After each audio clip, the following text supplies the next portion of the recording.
Dr. Vijaya Nagarajan. She is an associate professor in the Department of Theology and Religious Studies, and the program in environmental sciences at the University of San Francisco.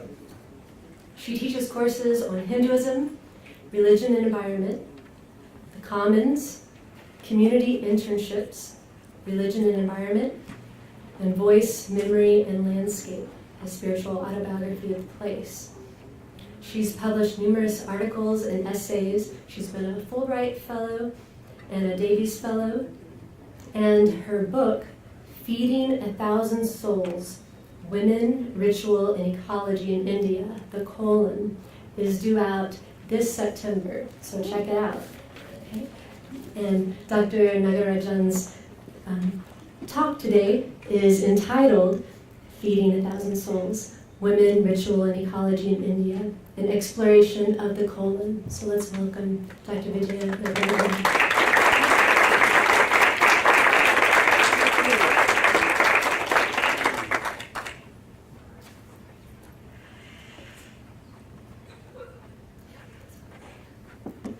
Hi, everyone. Hi. I wanted to first thank all of you for organizing all the many levels of organization that brings this kind of event together. I know we're here together for a day, but it was from a dream state to many layers of activity and intentionality, so I thank you for that. And I'm deeply honored to join all of you today. And seeing my longtime friends, mentors, guides, colleagues, and students is even more of a pure joy. Dick Norgard, I'm listing them in the order of appearance in my life. Dick Norgard, Susan Griffin, Carl Anthony, Mary Evelyn Tucker, Paloma, Wendy Johnson, Lillian Dubé, Sam Mickey, and Sally Morton. And many, many new friends.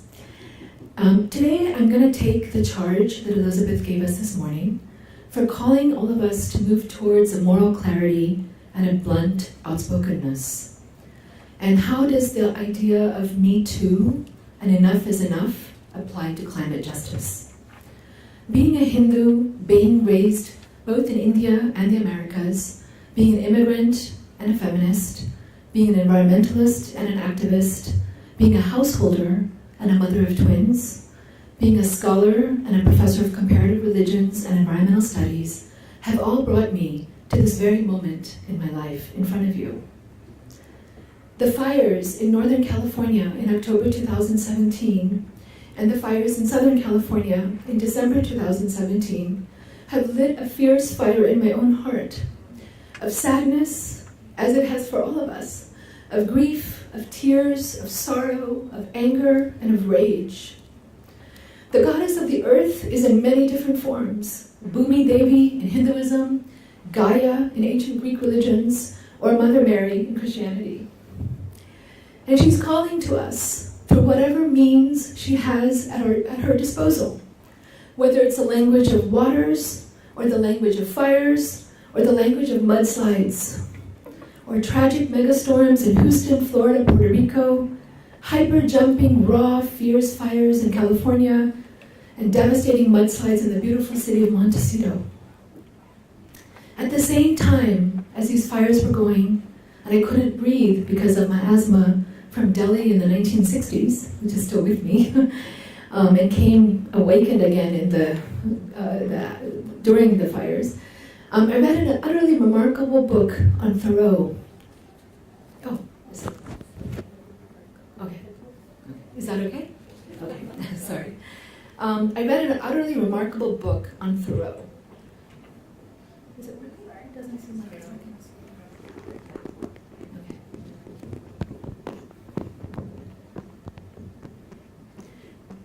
Let me know if it's not working. Is it working? Okay. I read an utterly remarkable book on Thoreau. This book is building inside myself a reservoir of strength, will, and motivation. Of course, I've read Thoreau, like many of you, many times throughout my life. Thoreau had a huge influence on Gandhi. Gandhi would not be Gandhi without Thoreau. Through the use of civil disobedience in South Africa in 1905, Gandhi influenced my own father's active resistance to British colonialism, and my father influenced my own activism to push for the recovery of the commons. And with Thoreau, once again in my life, I felt as if I had rediscovered another one of my grandfathers. Laura Walls, the author of this profound new book on Thoreau, says, and I quote, "The railroad whistles across Walden Pond sounded the death knell of an old world and the birth of something new. What it would be, no one yet knew. Today, geologists call this epoch when fossil fuels put global economies into hyperdrive, the Anthropocene. Thoreau thus saw the end of one geological epoch and the beginning of the next, and the unease he felt is rampant today, infecting the headlines and blocking our own imagination of the future. He believed he was helping to realize. Thoreau could see the ground was shifting, and in the sheer audacity of his genius, he decided it was up to him to witness the changes and alert the world. From his watchtower by the railroad, deep in Walden Ponds, he would sound the alarm and point to a better way," unquote. In this quote, we can see that Thoreau witnessed what I call the beginning of the parentheses that we are trying to end right now. So we need to figure out how to close that parentheses that began in the 1830s. I think it's remarkable that in the middle of Walden, he could hear the railroad car coming with coal every hour. And you often don't think of that dichotomy or that paradox. I too believe that we need to understand the death knells ringing loudly of the present world. We all need to figure out how to sound the alarm so they can be heard loud and clear. We need to work towards the birth of a new worldview, a way of understanding that the deepest parts inside of us, our souls, and the deepest parts outside of us, the universe, are made from exactly the same stuff. This relationship is complex, subtle, and mostly hidden to our hypermodern gaze. Thoreau, this book especially, gives us the opportunity to have new conversations about this relationship and to further our understanding, especially as it applies to climate chaos. Only through the deepest comprehensions of spirituality, philosophy, ecology, and matter itself, as we're doing today, will we be able to see through the heavy civilizational blindness we humans are caught up with in the present moment. I learned from an old friend of mine this fall again on her 80th birthday, and she asked me the question, how do we work with a view of 100 years in mind? And that has been ringing in my imagination ever since.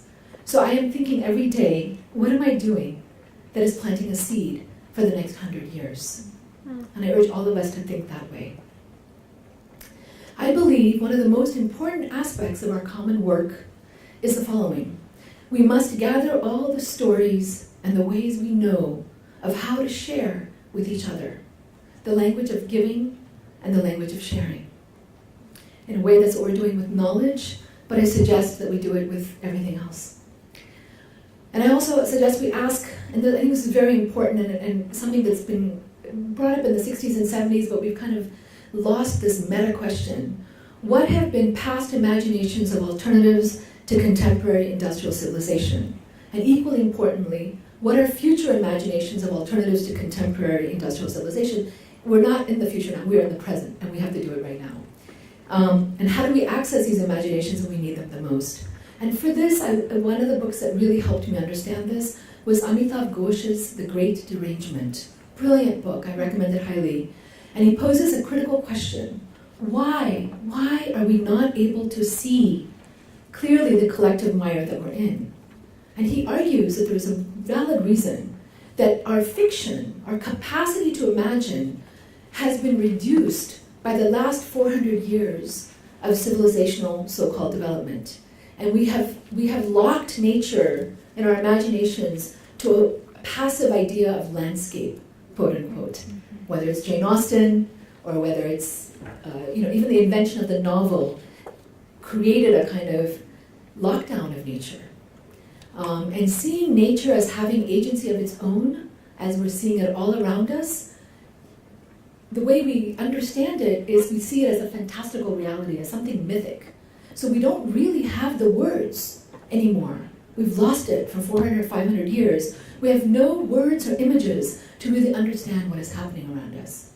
And I think that's one way we have some compassion for those who are not able to join us in this endeavor.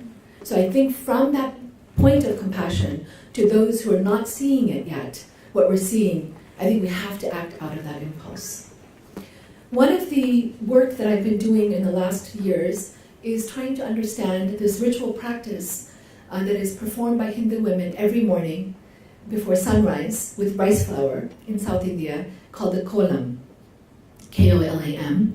And this is the subject of my forthcoming book. And you can see this is early morning when all the kolams are done, and some of them are still being finished. And of course, the old dharmic injunction was to finish the last line of the kolam before the first ray of sunlight hit your doorstep. But now, because people are watching CNN and TV late at night, we're all as addicted to Netflix, in the world, even in villages in India. So people are not waking up as early. So now you can see the light when you're doing the kolam. Often in the middle of our conversations, Tamil women would look at me piercingly and state emphatically, the real reason we make the kolam is to feed 1,000 souls. The rushed intensity of their voices implied that they were unfurling a hidden, deeper truth to the ritual that they expected me to have never heard before, a secret underlying reason lost in time. Many women echoed the statement, and I became curious, what does this mean? Feeding 1,000 souls. And I discovered some remarkable unpackings along the way. And one of them was that from a Hindu point of view, becoming a householder, deciding to be a householder, was a very dangerous thing. It was a very violent activity. And we don't normally think of that. We think of householders as very peaceful. So listen to this. This is from the Dharmashastras. A householder, this is a quote, has 5 slaughterhouses. Do you know what all those 5 slaughterhouses are in our households? The hearth, the grinding stone, the broom, the mortar and pestle, and the water pot, by using which he, and I would add she, is bound. In order to expiate successfully the offenses committed by the means of these slaughterhouses, the great sages have prescribed for householders the daily performances of the 5 great sacrifices.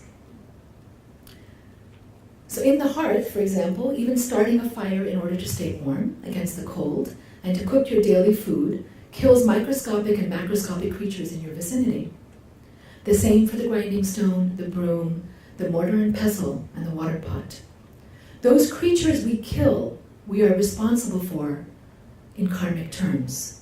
So the simple act of setting up and running a household enables the destruction of non-human animals. And this was considered to have tremendously negative karmic offenses. And there was really, you don't have any way to relieve yourself of those karmic offenses. One of the ways that the 5 sacrifices is recommended every single day, one of them is take out shares for the bhutas every day. This constitutes something called the bhuta yanya. Yanya is the notion of sacrifice. And this is a very interesting one. Give away food every day till your pot is exhausted. That means no recognition of a refrigerator. So imagine you don't have a refrigerator. That constitutes the manusya yagna. Give away food for the sake of your ancestors every day.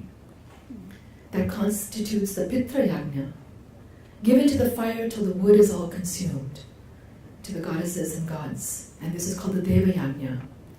And finally, the Nirya Yagna is offering reverential hospitality to stranger guests. Of course, to host your friends is a great thing in Hinduism, but what is even much greater value is to host strangers. Strangers that you have no expectation of reverse hospitality. So think how many times every day we give hospitality to those we can have no expectations of reverse hospitality. So the kolam comes in because the kolam is a very significant way for a female householder to alleviate her individual and household debts and simultaneously perform some of the 5 great sacrifices. So it's a complicated understanding, and I will just give you a little taste of it. And I quote, there's a complicated sense of understanding in these texts in which the world of non-human beings is believed to actually live off of the karmic residue of the householder's actions.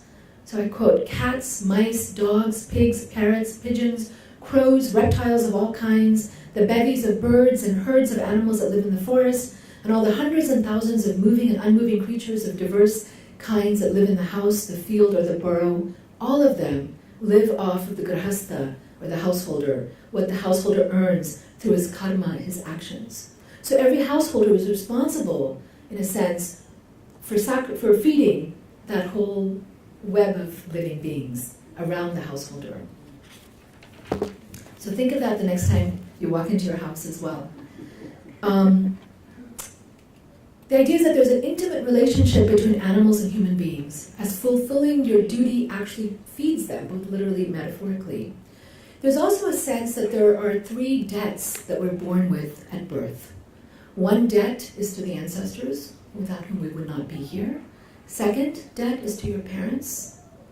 And the third debt is to the world itself for coming here. And the idea is that there's no way you can pay off those debts. No matter how good of a life you live, you can't pay off those original 3 debts. So you try with these sacrifices. So the kolam is perhaps a way to incorporate any one or more of these rituals to animals. So the kolam is performed after the ground is sprinkled with water, and indeed it's offered on the ground itself. Another aspect of this, which I have a chapter on, is the kolam is performed every morning to ask for forgiveness to the earth goddess for the upcoming walking actions and disturbing actions that we do throughout the whole day. So I think that sensitivity is remarkable. You know, it's like the hunter who asks the animal, is it okay to eat you? Or I'm going to eat you, forgive me. So you're asking in a similar way, asking forgiveness for the entire sort of soil membrane of the earth for walking on her. The offering of rice flour to feed 1,000 souls. The rice flour is edible.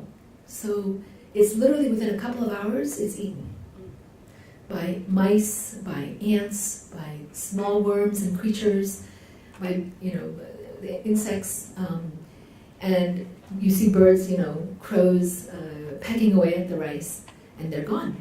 And so the idea is that as a ritual action, you do this right after you brush your teeth. So it's the first ritual action of the day, and you do it feeding 1,000 souls. Not everyone can afford to feed 1,000 human souls. Only the very rich can do that. But every human being has access through rice flour to feed 1,000 animal souls, and that's just as good. And with that, I leave you now.